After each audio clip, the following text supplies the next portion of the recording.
Excellency Bunkam Warajit, Minister of Natural Resources and the Environment, and member of MRC, the Council for the Lao PDR, Dr. Anulak Kitikun, Chief Executive Officer, Mekong the River, the Commission, the Secretariat, MRCS. Distinguished delegates, ladies and gentlemen, a very good morning. Please allow me to express my gratitude and pleasure for this auspicious opportunity to be here at the 4th MRC, the International Conference. It is an honor for me to share what ASEAN has been doing towards realizing the sustainable development and the possible collaboration with the MRC, particularly on the selected themes of the water, the security, climate change, and the digitalization. Southeast Asia, the region, is known to be particularly vulnerable to the risks of the climate change. Climatic hazards in the form of droughts, floods, and the tropical cyclone have to become more intense and frequent in many parts of the region. Devastating the impact of the climate change on the water resources is specifically concerning. Adding to these profound impacts, climate change also magnifies the gender inequalities. Women and girls are disproportionately affected, resulting in higher workloads for women, occupational hazards, psychological and emotional stress, and high mortality.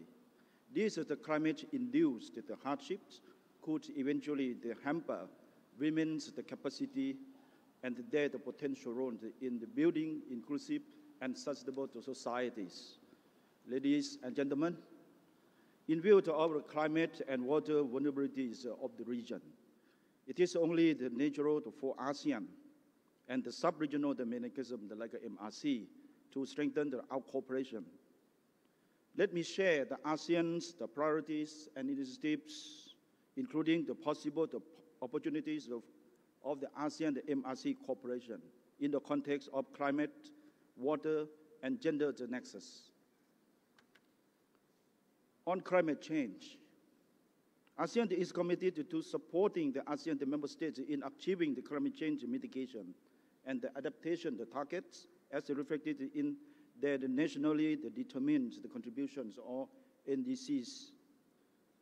ASEAN surpassed its aspirational energy targets by achieving 21% of the energy intensity reduction and 13.9% renewable energy share in the ASEAN totally primary energy supply in 2018.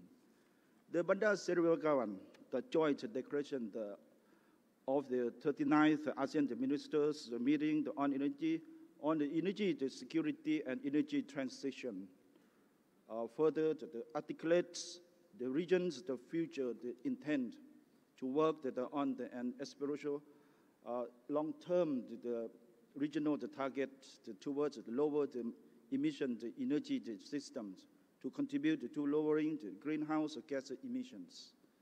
ASEAN is also developing an ASEAN carbon neutrality plan, which is envisioned to advance the ASEAN cooperation in GHG inventory, nature-based solutions, market-based solutions, low carbon technology investments, as well as inclusive and sustainable infrastructure. Furthermore, ASEAN is implementing the capacity building programs in the areas of measuring, reporting, and verification, which will serve as building blocks towards establishing the carbon market mechanism. I am pleased to inform you that ASEAN will also soon publish the ASEAN Climate Finance Strategy, an overarching framework for the ASEAN member states to improve access and benefits from the climate finance mechanisms. distinguished participants, ASEAN also continues to strengthen the science and the policy linkage and the evidence-based policy decision-making processes. On this account, ASEAN has produced a range of the regional assessment reports to promote the evidence-based decision-making on the climate change, including the ASEAN State of the Climate Change Report, and scoping the study on the laying the groundwork for development of long-term low-carbon development strategies in ASEAN. Recognizing the importance of strengthening the climate change research, Brunei Darussalam has initiated the establishment of the ASEAN Center for Climate Change as part of its ASEAN chairmanship priorities in 2021 to fill the research gaps and to provide policy recommendations. On water and climate change, in recognition of climate change and water nexus, ASEAN continues to build the capacity in addressing the hydroclimatic hazards and the disasters, and strengthening the cooperation in water quality and security. Among the initiatives, the ASEAN Declaration and Regional Plan of Action on strengthening of the adaptation to drought, regional study on building the resilience of sustainable ASEAN from the water-related disasters, and development of ASEAN guidelines on the urban resilience. ASEAN has been closely collaborating with MRC under the cooperation framework between the ASEAN and MRC in the fields of water resources management, climate change adaptation, flood and drought management. I am pleased to note that under this framework, the first ASEAN, the MRC, the Water Security Water, held in 2021, provided a platform to share the innovative solutions and best practices in addressing the emerging water security issues across the ASEAN region.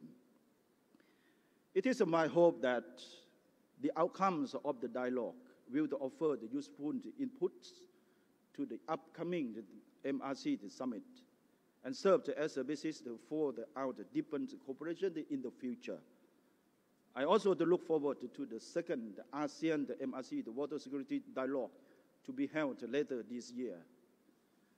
On gender, water, and climate change, ASEAN and ASEAN the member states have consistently prioritized the advancement of gender equality and empowerment of women in ASEAN's initiatives.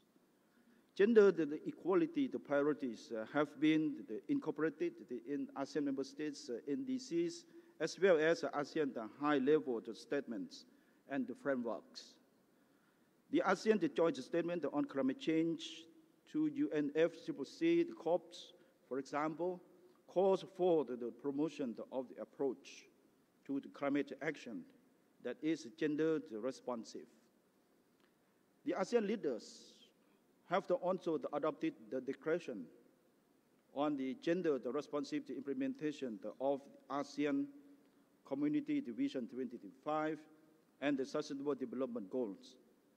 The ASEAN Joint Statement on Women, Peace and Security, and the ASEAN Gender Mainstreaming Strategic Framework.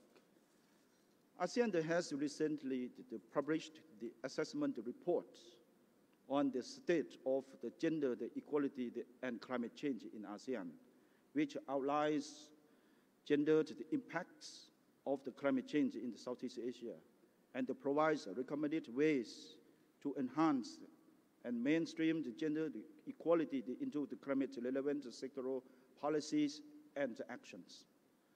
On digitalization, particularly on digital transformation, ASEAN has adopted the Bandar Seri Begawan roadmap and ASEAN the digital transformation agenda that will set the foundation for regional digital integration and paving the way for the negotiations for the ASEAN the Digital Economy Framework Agreement, or in short, we call DEFA, Currently, a study on the key modules of the DEFA is being undertaken.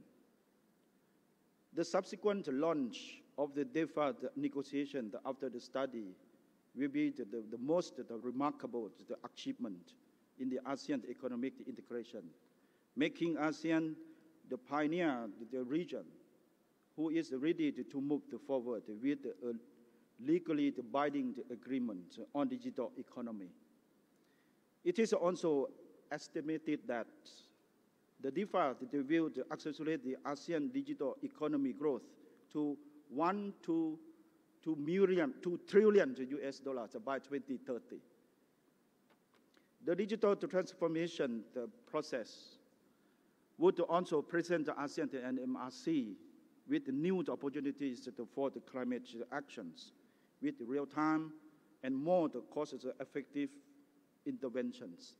Both ASEAN and MRC have made efforts to digitize and disseminate the environmental information and data services that are more inclusive and accessible. We have utilized several platforms for knowledge sharing, such as the ASEAN Environment Knowledge Hub, ASEAN Haze portal, and the MRC data and information services.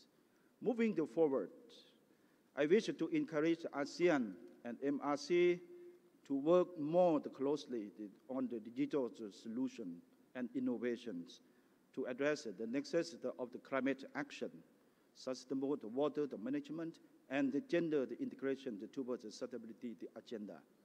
Ladies and gentlemen, it is my hope that this high-level conference will provide much-needed guidance and the recommendations to the upcoming MRC Summit and to the future ASEAN-MRC cooperation, including the second ASEAN-MRC water dialogue.